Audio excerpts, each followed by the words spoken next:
tous et bienvenue dans Une histoire, une photo.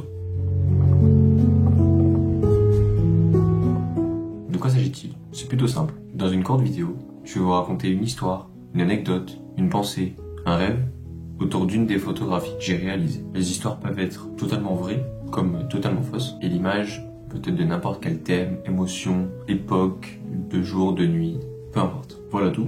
Je vous ai un petit peu expliqué en quoi consistait ce format de vidéo. Maintenant, je vous laisse avec l'histoire. Bonne vidéo. Je pense que pour ce premier épisode, je dois commencer par le commencement. L'histoire se passe il y a au moins 3 ans en arrière. J'étais complètement perdu, comme beaucoup de jeunes après le bac, parti en plus à l'autre bout de la France, dans la capitale, pour essayer de me construire et d'apprendre la vie. Je me suis rendu compte à ce moment-là que je savais pas qui j'étais, ni ce que j'aimais dans la vie réellement. Je me connaissais pas, mais j'avais compris que je pourrais pas avancer sans le savoir. Depuis peu, j'avais commencé à m'intéresser à la photographie, ainsi que beaucoup d'autres domaines artistiques, créatifs, mais c'est celui-ci qui sortait du lot. Quelques temps plus tard, j'ai eu la chance de parler avec un photographe professionnel, et il m'avait dit « La photo, faut la ressentir, la vivre, faut qu'elle s'empare de toi. Et le seul moyen de le savoir, c'est de te trouver un appareil, de faire des photos, et tu sauras si c'est fait pour toi. » Alors, je me suis mis à réfléchir, parce qu'à ce moment-là, je suis en études, je travaille, mais ça me paye tout juste mes frais de vie. Je m'en souviendrai toute ma vie, je pense. Mais cette nuit-là, j'ai cliqué sur « Ajouter au panier » et payer.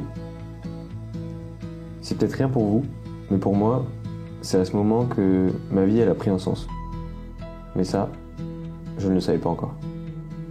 Après quelques jours d'attente atroce, l'appareil était enfin entre mes mains. J'étais vraiment comme un gosse à Noël devant la plus belle chose qu'il ait jamais vue.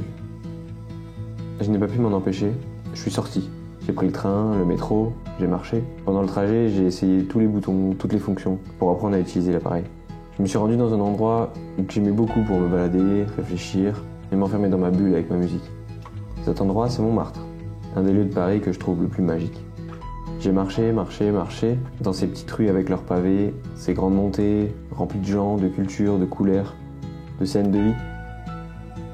Et là, à un instant qui a duré une fraction de seconde, un moment s'est présenté à moi. Je saurais pas trop comment vous le décrire, mais pour moi c'était exceptionnel. Comme si avoir un appareil dans les mains m'avait automatiquement activé la compétence de « Ouvre les yeux putain, notre monde il est beau ». J'ai pris mon appareil, commencé à viser, pris le temps de cadrer, respirer un grand coup, et j'ai déclenché. Ça y est, ma première image sur un véritable appareil était prise. Je ne l'ai pas compris sur le moment, mais grâce à ce cliché, j'ai appris à voir, à utiliser mes yeux.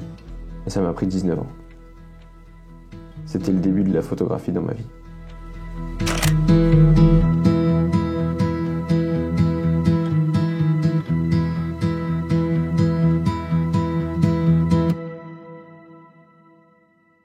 Je veux juste te parler de 2-3 trucs. Alors du coup voilà, sur mon site, tu peux y retrouver mon travail, mon shop, mon blog et aussi un espace membre dans lequel tu peux t'abonner ou non, c'est comme tu veux, pour me soutenir et participer aux vidéos. Tu peux aussi tomber sur mes réseaux, Instagram, TikTok et t'y abonner pour ne rien rater. Merci à toi d'avoir regardé, c'était ma sponsor, bisous.